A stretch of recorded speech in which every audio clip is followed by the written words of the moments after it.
want to change in your garden for next year, and you might want to add a structure. How about a cattle panel? So let's talk about how to build a cattle panel, but most importantly, let's talk about how to get the cattle panel home, because that can prove to be very, very difficult. But I'm gonna make it easy for you. All right, so this is my cattle panel this year. It's starting to fill in. I've got a little situation going on here with all of the butternut squash coming out underneath it, but I can't really do much about that, and I really don't want to hurt it because look at all the squashes growing on it. So let's talk about quickly how to put up a cattle panel. So it's not that complicated. You just take it and then you bend it in half. And then what I did is I anchored in with these T-posts. So I got 4 T-posts, 2 for each side, and I anchored them down.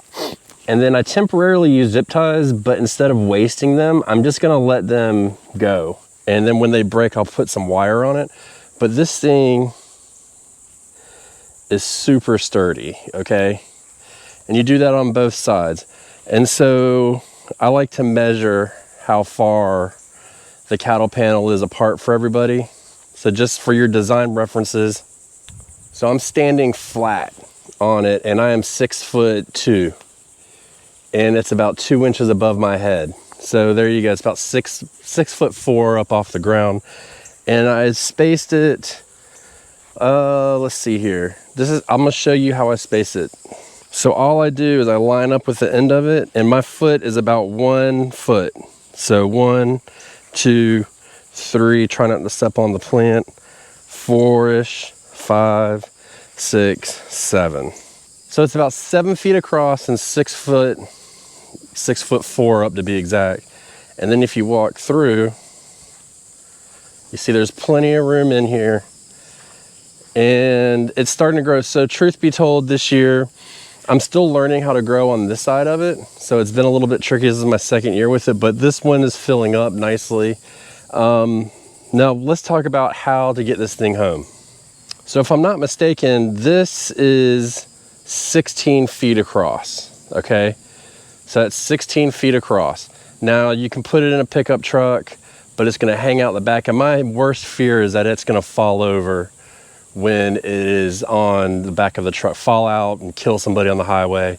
You could fold it in half if you wanted, but the problem is you wouldn't get this nice arch up here, okay? And you can see where that would be an issue right here as these black-eyed peas are starting to climb up and I need to wrap them. You can see that it wouldn't be as good for it because then it would come up and then it would go back down. So that's an issue.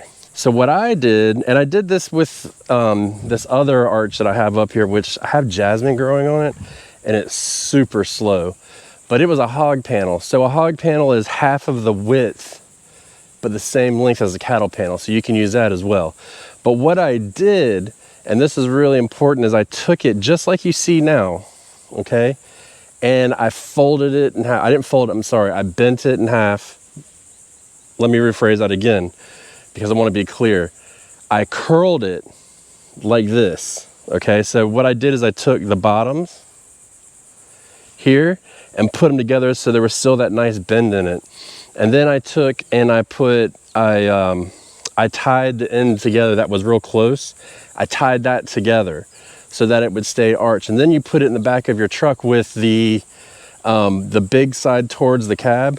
And if you don't have a truck, you are gonna need to rent a truck or borrow somebody's truck or something. It makes it a lot easier. And then I put it on there, and then I took like a ratchet strap and just ratcheted it over and snugged it down, and I can get it home no problem. Because that's why I didn't set it up for the longest time, because I didn't know how to set it up.